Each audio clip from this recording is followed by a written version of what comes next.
आइए दोस्तों, मैं आपको अपने YouTube चैनल में वेलकम करता हूं। मेरा नाम है रूपेश कुमार महतो और आपका हमारे YouTube चैनल में वेलकम है। यहां हम क्लास 12th में आपको जियोलॉजी का ऑब्जेक्टिव क्वेश्चन बताएंगे, ठीक है, जिसमें हम लोग पार्ट 1, पार्ट 2, पार्ट 3 कर लिए और आज हम पार्ट 4 लेकर आए हुए हैं, जिसमें मैं आपको टोटल 33 ऑब्जेक्टिव क्वेश्चन, सारे क्या है MCQ है, सारे MCQ ऑब्जेक्टिव क्वेश्चन मैं आपको बताने वाला हूँ, ठीक है।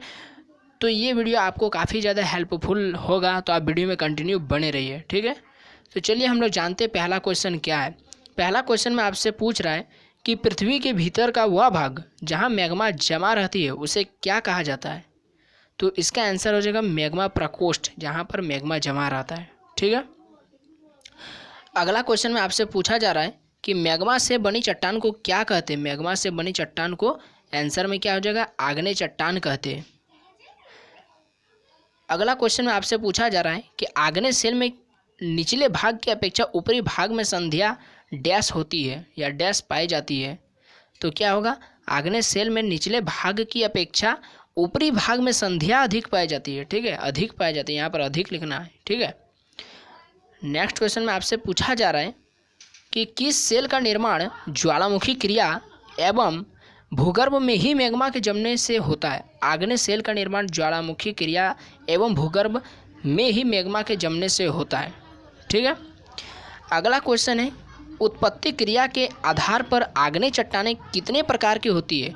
उत्पत्ति प्रक्रिया के आधार पर आग्नेय चट्टानों को दो भागों में बांटा गया है। क्या क्या, आंतरिक आग्नेय चट्टान, बाह्य आग्नेय चट्टान, ठीक है।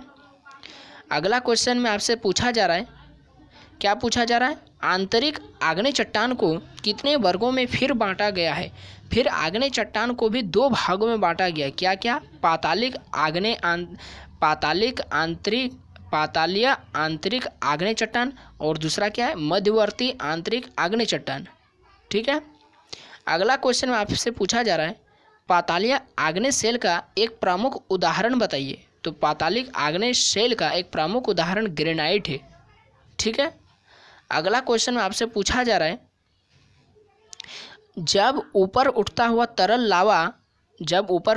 तरल लावा धरातलीय अवरोधों के कारण भूगर्भ की दरारों, नलियों, छिद्रों में ही जमकर ठोस हो जाता है, तो किस प्रकार के सेल का निर्माण करता है। यानी वो पूरी तरह से बाहर नहीं निकल पाता है, लावा धरती के बाहर नहीं निकल पाता, बीच बीच में ही कहीं कहीं दरारों में रुक जाता है, ठीक है, और फिर जमकर ठोस बन जाता है। तो किस प्रकार का चट्टान का निर्माण करता है, तो मध्यवर्ती आग्नेय चट्टान का निर्माण करता है, ठीक है।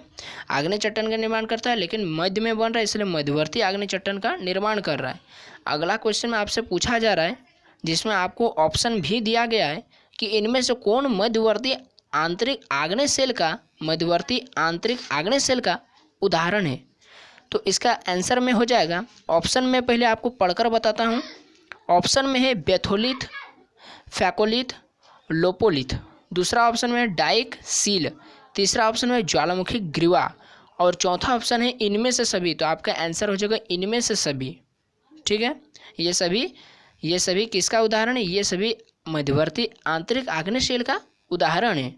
अगला क्वेश्चन में आपसे पूछा जा रहा है, मोड़दार पर्वतों की अपनति और अभिनति में जमे लावा निर्मित आग्नेय शेल को क्या कहते हैं। मोड़दार पर्वतों की अपनति तथा अभिनति में जमे लावा निर्मित आग्नेय शेल को फैकोलिथ कहते हैं, ठीक है। अगला क्वेश्चन में आपसे पूछा जा रहा है, जब लावा का जमाव धरातल के नीचे अवतल आकार वाली छिछली बेसिन में होता है, तो तस्तरी नुमा बने आकार को क्या कहते हैं। बोल रहा है, क्वेश्चन में आपसे पूछ रहा है कि जब लावा का जमाव धरातल के नीचे होता है, ठीक है, धरातल के ऊपर नहीं बल्कि नीचे होता है और अवतल आकार वाली छिछली बेसिन में होता है, तो तस्तरी नुमा एक आकार बनता है, जिसको क्या कहते हैं, लोपोलिथ कहते हैं, ठीक है। नेक्स्ट क्वेश्चन में आपसे सवाल पूछा जा रहा है कि जब लावा का जमाव परतदार या कायांतरित सेलों की परतों के बीच होता है, ठीक है। जब लावा का जमाव परतदार या कायांतरित सेलों की परतों के बीच होती है तथा इस जमाव की मोटाई ज़्यादा होती है, तो इसे सील कहते हैं, ठीक है। तथा बहुत पतली सील को हम लोग क्या कहते हैं? शीट कहते हैं, चादर। ठीक है, बहुत पतली सील को क्या कहते हैं? शीट कहते हैं। अगला क्वेश्चन में आपसे पूछा जा रहा है कि बाह्य आग्नेय का प्रमुख उदाहरण क्या है? ठीक है, तो बाह्य आग्नेय का प्रमुख उदाहरण है बेसाल्ट।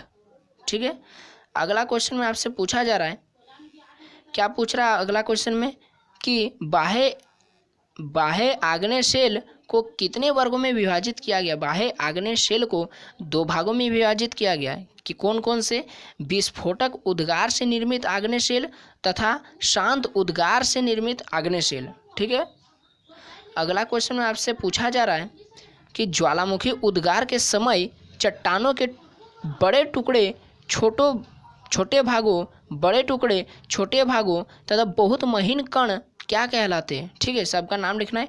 तो ज्वालामुखी उद्गार यानी जब ज्वालामुखी उद्गार होता है तो उससे जो बड़े टुकड़े निकलते हैं चट्टानों के, उसको हम लोग ज्वालामुखी बम कहते हैं। छोटे भागों को हम लोग लैपिली कहते हैं और बहुत महीन कण को हम लोग ज्वालामुखी धूल कहते हैं।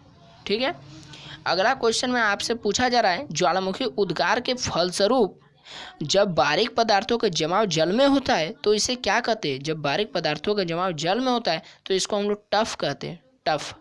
ठीक है, अगला क्वेश्चन में आपसे पूछा जा रहा है कि बड़े और छोटे कणों के मिश्रित भाग को क्या कहते हैं?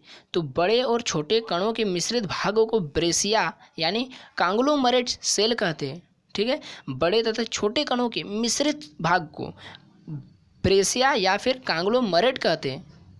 अगला क्वेश्चन में आपसे पूछा जा रहा है कि जब छोटे छोटे सुराखों से मैग्मा धरातल पर शांत रूप से आकर फैल जाती है, क्या पूछ रहा है कि जब छोटे छोटे सुराखों से यानी छोटे छोटे छेदों से मैग्मा धरातल पर शांत रूप में आकर फैल जाती है तो इस प्रकार के प्रवाह को क्या कहते हैं? इस प्रकार के प्रवाह को हम लोग लावा प्रवाह, लावा यानी मैग्मा को लावा भी कहते हैं, तो लावा प्रवाह या ट्रैप कहते हैं।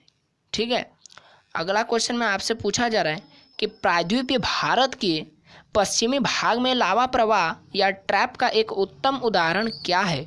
तो उत्तम उदाहरण है ट्रैप या लावा प्रवाह का उत्तम उदाहरण है दक्कन का ट्रैप। ठीक है, ये काफ़ी ज़्यादा उत्तम है। ठीक है, बहुत अच्छा ये लावा प्रवाह का उदाहरण देता है। कौन? दक्कन का ट्रैप।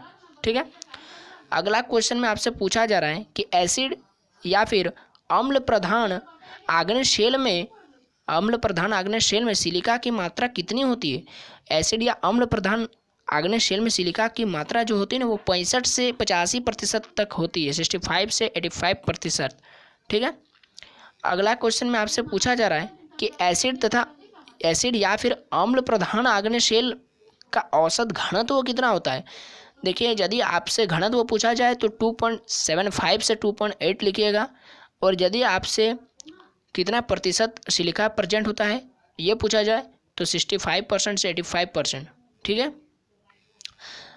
अगला क्वेश्चन में आपसे पूछा जा रहा है कि एसिड या अम्ल प्रधान आग्नेय शेल का प्रमुख उदाहरण क्या है? एसिड या अम्ल प्रधान आग्नेय शेल का सबसे प्रमुख उदाहरण है ग्रेनाइट।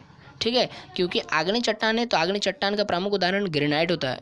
ठीक है, अगला क्वेश्चन में आपसे पूछा जा रहा है कि जिस आग्नेय शेल में सिलिका का प्रतिशत 45 से 60% तक होता है उसे क्या कहते हैं? जिस आग्नेय शेल में सिलिका का प्रतिशत 45 से 60% तक होता है उसको पैठिक सेल कहते हैं, पैठिक सेल। ठीक है, अगला क्वेश्चन में आपसे पूछा जा रहा है कि पैठिक सेल का औसत घनत्व कितना होता है? इसमें यदि आपसे पूछा जाए पैठिक सेल में सिलिका का प्रतिशत कितना होता है तो 45 से 60%। यदि आपसे पूछा जाए कि पैठिक सेल में का घनत्व कितना होता है तो 2.8 से 3.00 यानी 2.8 से 3.00 होता है। ठीक है, घनत्व। अगला क्वेश्चन में आपसे पूछा जा रहा है कि पैठिक सेल में किसकी प्रधानता होती है, यानी पैठिक सेल में वह कौन सा चीज़ है जो बहुत ज़्यादा मात्रा में पाया जाता है? फेरोमैग्नीशियम। ठीक है, फेरोमैग्नीशियम ये जो तत्व है ये बहुत ज़्यादा मात्रा में पाया जाता है किसमें? पैठिक सेल में। अगला क्वेश्चन में आपसे पूछा जा रहा है कि पैठिक सेल का प्रमुख उदाहरण बताइए, तो पैठिक सेल का प्रमुख उदाहरण है बेसाल्ट। ठीक है, ग्राबो और डोलेराइट। बेसाल्ट, ग्राबो, डोलेराइट किसका प्रमुख उदाहरण है? पैठिक सेल का। अगला क्वेश्चन में आपसे पूछा जा रहा है कि जब आग्नेय सेल में सिलिका की मात्रा एसिड तथा बेसिक चट्टानों के बीच की होती है तो उसको क्या कहते हैं, उस प्रकार के चट्टान को, यानी उस प्रकार के चट्टान को क्या कहते हैं जिसमें पाए जाने वाला सिलिका की मात्रा, एसिड में पाई जाने वाली सिलिका की मात्रा और बेसिक चट्टानों में पाई जाने वाली सिलिका की मात्रा के बीच में होती है।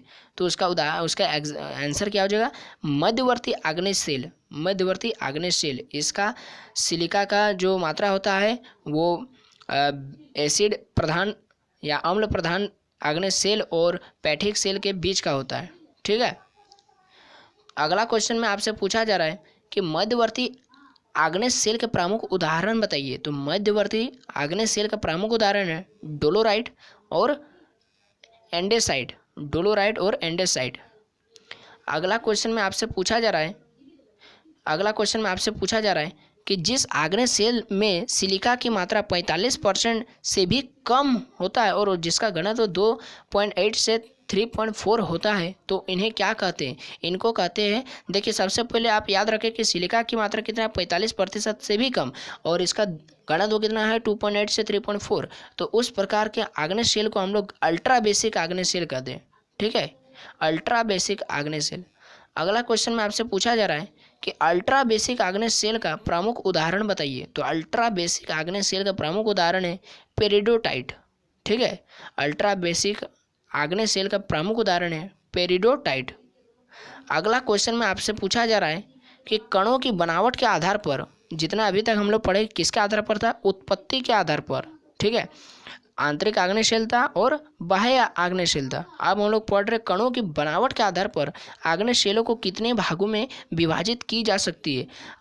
कणों की बनावट के आधार पर आग्नेय सेलों को 3 भागों में विभाजित किया जा सकता है। बहुत बड़े आकार का कण, बड़े आकार का कण पहला हो गया, दूसरा मध्यम आकार का कण, तीसरा हो गया बहुत छोटा यानी बारीक। ठीक है, अगला क्वेश्चन में आपसे पूछा जा रहा है कि फेंड्रेटिक अथवा बड़े कणों वाली आग्नेय सेल के मुख्य उदाहरण है। फेंड्रेटिक यानी बहुत बड़े कणों वाली आग्नेय सेल का प्रमुख उदाहरण क्या है, ग्रेनाइट और डोलेराइट।